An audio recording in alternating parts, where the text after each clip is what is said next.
welcome to another Training Tip Tuesday. I'm Laura King, and I'm here to help you train your dogs and cats as therapy animals and adventure pets.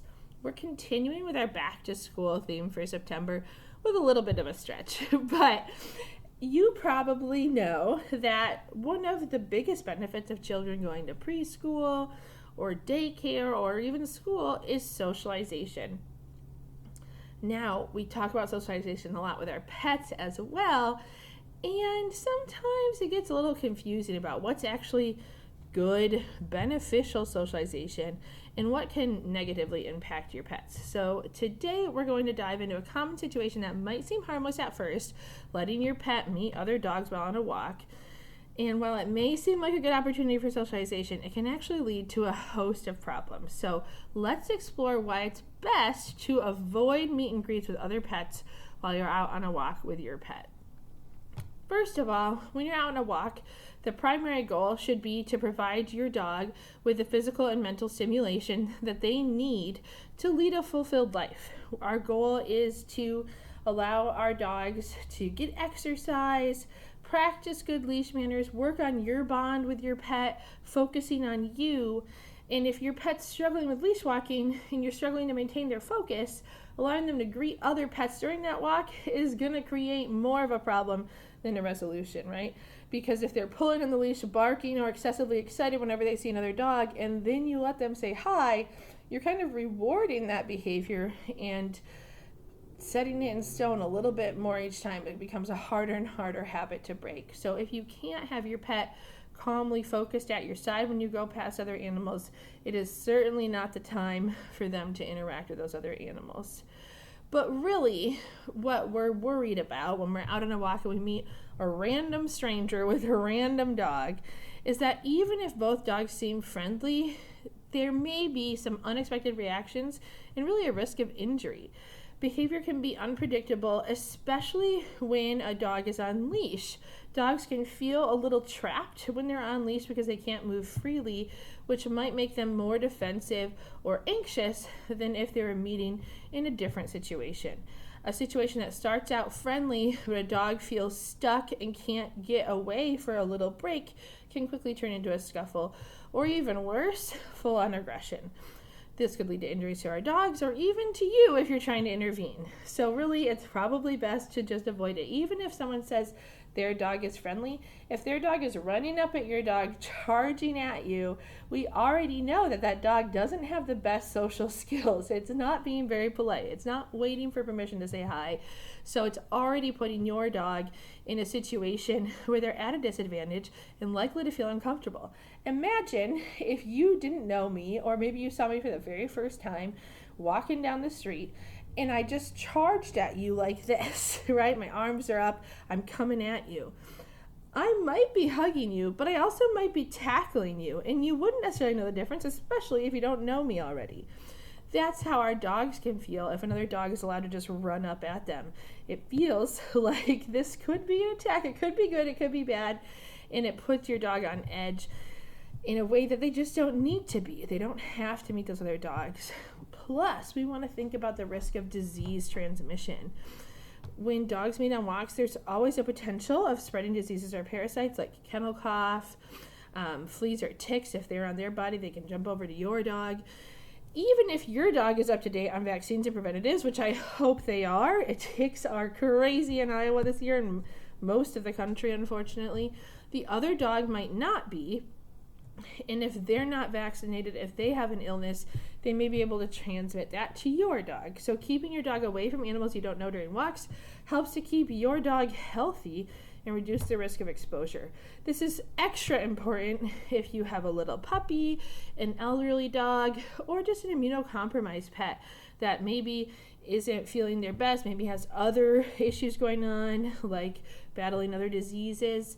We want to make sure that, first of all, we're not sharing those diseases with the dogs we interact with, but also that you're not setting your pet up for even more illness because you interact with a dog that you weren't sure was vaccinated or on preventatives or whatever it might be. Plus, we live in a litigious society, friends. If anything does go wrong during that interaction, you've got some liability concerns. Most state laws, Iowa included, Wisconsin I know for sure because that's where I trained dogs last, You're responsible for any damage or injury your dog causes, whether you're there or not. So we want to make sure that we avoid that and keep everybody in our community safe and comfortable. Again, sometimes allowing dogs to run up to another dog that's on leash can really cause issues and make the owner or the dog nervous or uncomfortable. So we don't want to do that, of course. We also don't want to let it happen the other way. A little bit of a body block, moving your arm and leg between your dog and the oncoming dog, getting your dog behind you and saying, no thanks, we don't want to say hi today, can go a long ways towards keeping everybody safe. As I mentioned at the beginning of our video, it really reinforces some unwanted behavior sometimes. If your dog learns that they can get excited, they can pant, they can whine, they can bark, they can pull, and then you let them say hi to those other dogs, well, what do you think they're going to do the next time they see a dog? They're going to bark and react and pant and pull and move towards that dog. And if that dog's reactive, we're going into a reaction frenzy here because we've created these unwanted behaviors. So instead of reinforcing overstimulation, ignoring you, we want to reinforce staying calm at your side, engaging with you, and walking right past those other people and pets. We also don't want to create a negative association with your dog and other dogs. If they do have a bad interaction, for all of the reasons we just talked about, now your dog might view all other dogs that way and start becoming more reactive, more aggressive when they're at daycare or boarding and socializing in a structured setting. And it can create lasting negative associations.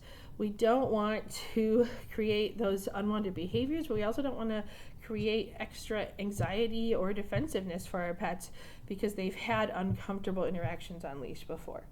So don't do it. That's my number one advice for greeting other dogs on leash. We don't want to allow it to happen. Even the friendliest dog that has played with other dogs before, if it's a new situation where we're just in the neighborhood, we're not expecting it, and they feel trapped or the other dog does something that's inappropriate and they're stuck on that leash, it can create so many problems, not to mention the risk of injury or illness. It's always best just to forego greetings on leash. So what should you do instead? How can you help to prevent this for your dog so you can set them up for success?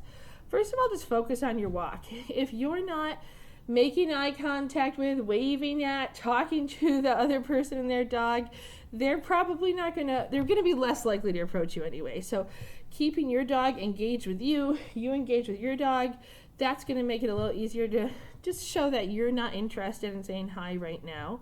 Of course, like I said before, sometimes you might need to say, no thank you, we don't wanna say hi. The easiest way to do that is just to create space between yourself and that oncoming person and dog. If it's safe to do so, you might even cross the street to just give them all the distance in the world. Maybe you pull your dog to the side, walk on the grass for a little bit.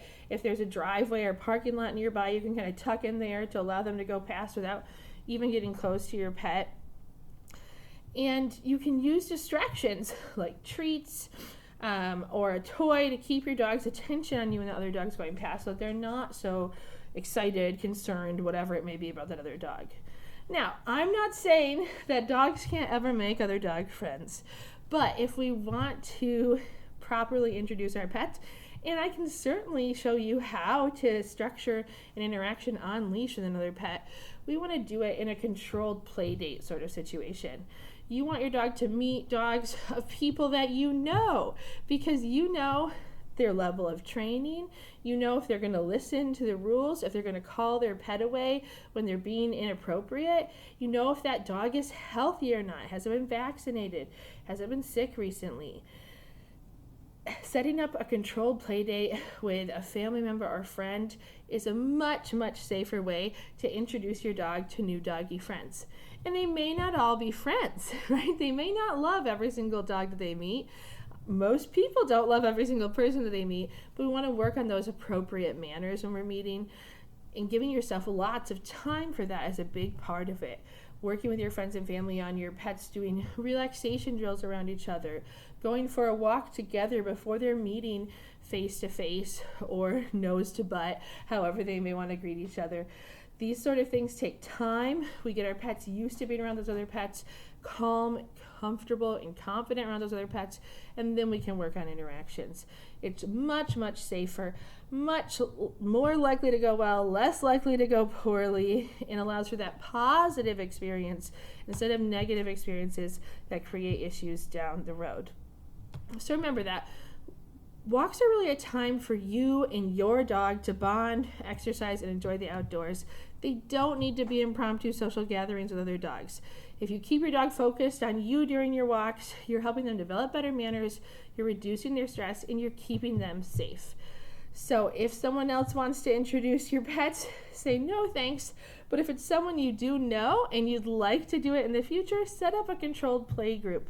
Set up a controlled time to do it in a safe and structured way instead of just randomly letting them say hi for the first time when you're out in your neighborhood on a walk. Thank you so much for joining me for this week's Training Tip Tuesday. Let's make sure our walks are safe, focused, and enjoyable for us, our pets, and all the people and animals around us, friends. If you have any questions about what we talked about today, as always, you can stop by in the comments, ask away. I'll do my best to answer them when I can. Just a reminder, I'm still on maternity leave, so you won't see me hanging out in the comments quite as much as when I'm back and doing our Training Tip Tuesdays live again. But don't worry, I'll be back next week Tuesday at 5 p.m. Central for our next Training Tip Tuesday. See you next week.